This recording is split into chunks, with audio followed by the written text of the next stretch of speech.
Hi guys, it's Jennifer from Farm Fresh Fabrics here again. Today I'm going to show you a cute, quick project to make for Easter.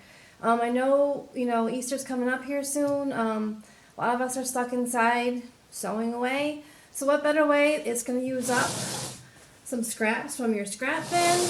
I'm sure you all have some. Plus just a little bit of extra fabric. I mean, it depends what you're going to make with it, but we're making this cute little Easter egg. I made mine into just a little block. A hot pad I'm going to use for the table. You can make multiple of these and put them in a line, across to make a table topper. You can make a cute little wall hanging, either put 4 of them together or like 3 and 3, like a 9 patch to make it into a wall hanging. You can make it a little bit bigger to make it into a placemat.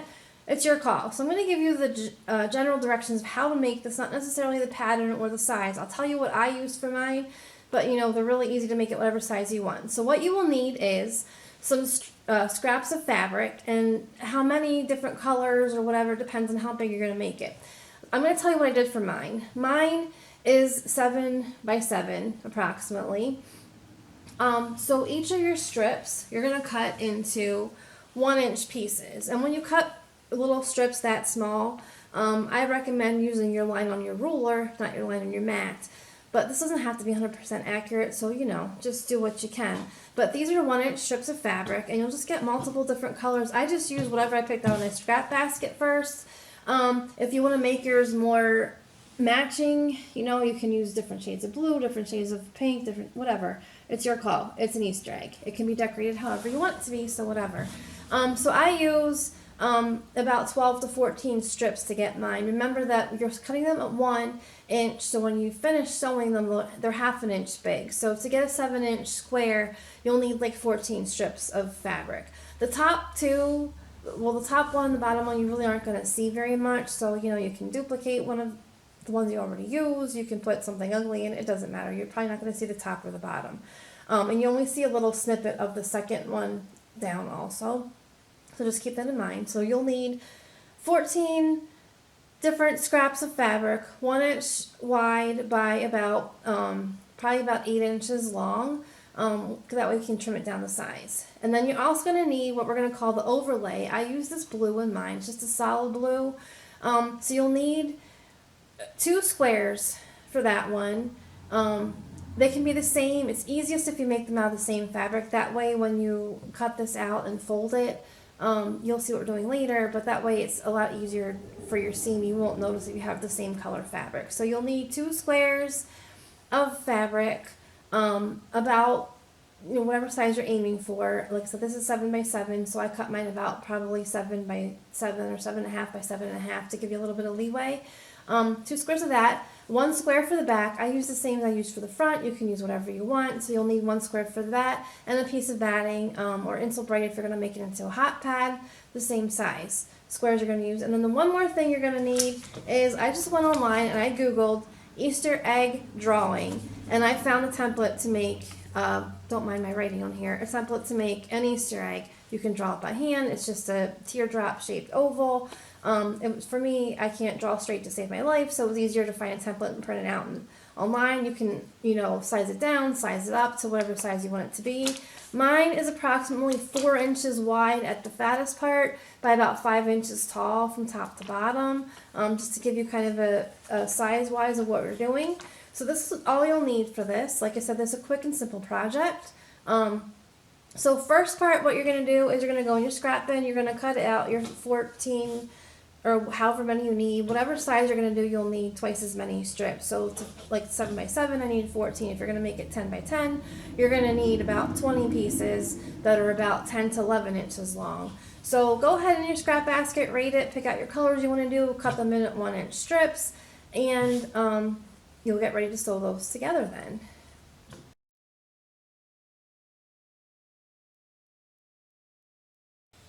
Alright, so we're back from sewing. So you should have a piece that looks like this. It's now sewed. You have all your 1/4-inch strips sewn here, and I just pressed them all in one direction. So here's your front. So this is your piece. I did trim off my sides even, and this measures about 7 by 7 now.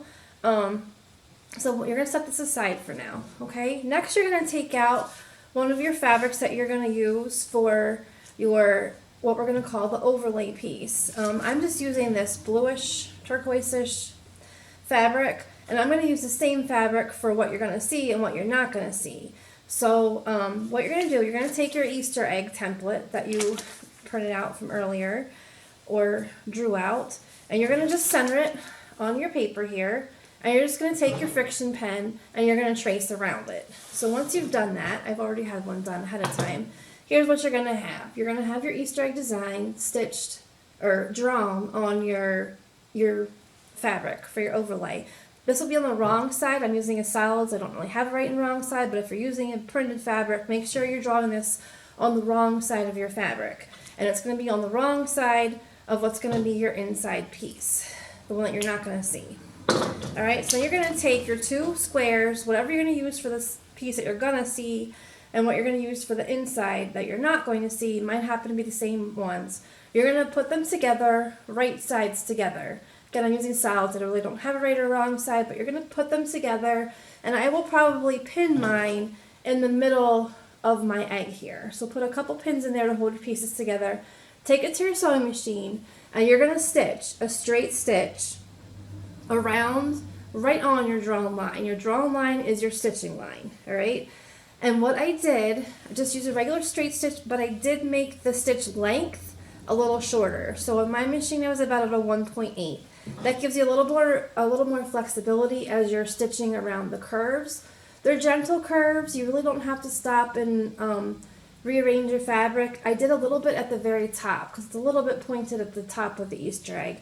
So what you do, all you have to do is when you get there, if you can't stitch it together without losing your line, because you want to have a nice smooth line, make sure you stop and pivot with your needle down. You'll stop, just pivot slightly so you can keep sewing.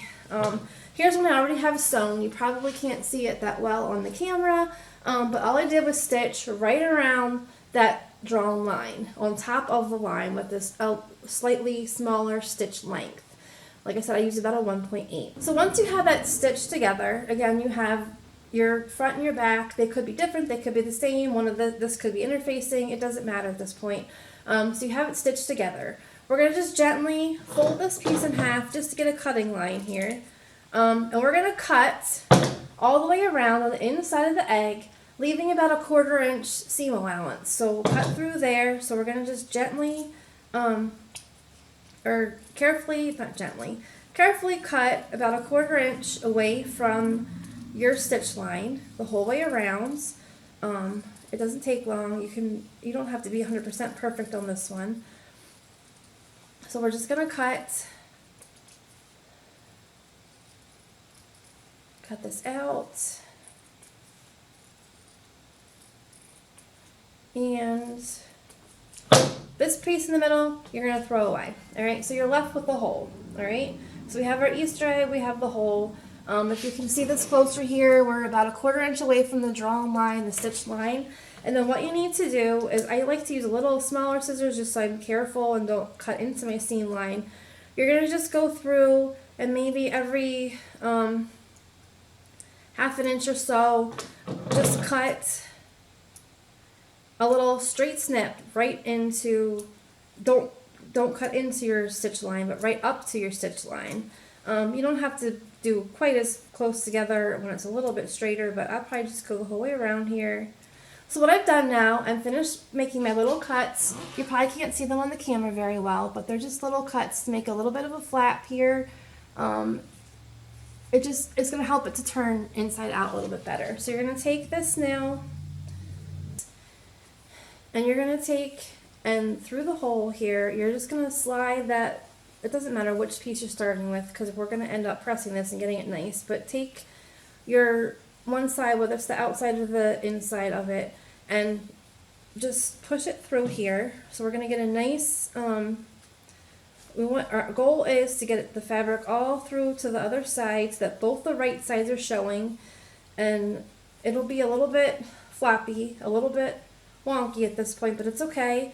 So you're going to take this. What I like to first do is finger press it smooth, and this is where it's a little easier if you have a printed fabric, because you'll see easier which way is the right side out. But you're just going to take this through and smooth your pieces out so that you now get an Easter egg shape, your oval shape, with your right sides out on both sides. And there we go, pop through now. Okay, this is what we have. And I'm just going to smooth it with my fingers, but then I'm going to take it over to my iron, and I'm going to iron it so that it's nice and flat. Okay, so after you've taken it to your iron and you have it all smoothed out, you're going to have this nice piece of fabric that looks like this, with your nice Easter egg shape, hopefully all smooth around the insides there. Your seam should be right on the middle there, except if you use both the same fabric for the front and back, you have a little bit more leeway as far as ironing it, getting it perfect, than if you use a different color fabric or an interfacing. So I would really recommend, if you're a beginner, have never done something like this, that you just use the same fabric front and back, so you don't have to worry about seeing it through. And if it's a little bit wonky shape when you're done with it, it's okay. We're going to trim it up later. It's no big deal. All right? So you're going to take this, and essentially, when we're done, we're not putting this together quite yet, but you will put your striped piece of fabric like that, and you get this pretty Easter egg. You can do it so the stripes are sideways or the stripes are up and down. I personally like the look of it sideways, but you can pick. It doesn't matter. So this is what it's going to look like when we're done. Now what I do first though, and this is all, finishing it is all up to you. You can just stop right here. Take these, layer them with your batting underneath, and whatever you're going to use for your backing, which I'm just using the same blue, you could put it on top, right sides facing here, so you would have your backing fabric wrong side up, then your layered egg piece, well, the blue piece first, or whatever color you're using, then the stripe, and then your batting on the back. And you could just easily pin that all together, trim it all up to whatever size to get it square, and then stitch all around the perimeter of it, leaving a space to turn it right side out, and do that. You could do it that way. That's the easy way to do it. What I like to do though is this. So I'm going to take our low overlay piece and lay it aside for now. I'm going to take my striped piece and my batting behind it, and I'm not going to worry about trimming it right now. Even, I mean, mine was pretty, I kind of trimmed it a little bit just so it looked nicer on camera before I started this, but if yours is wonky, you know, different size strips, it's okay. You don't have to trim it now. So you take your striped fabric right side up, your batting, and then your backing on the bottom with your right side out. So you should have this is a quilt sandwich.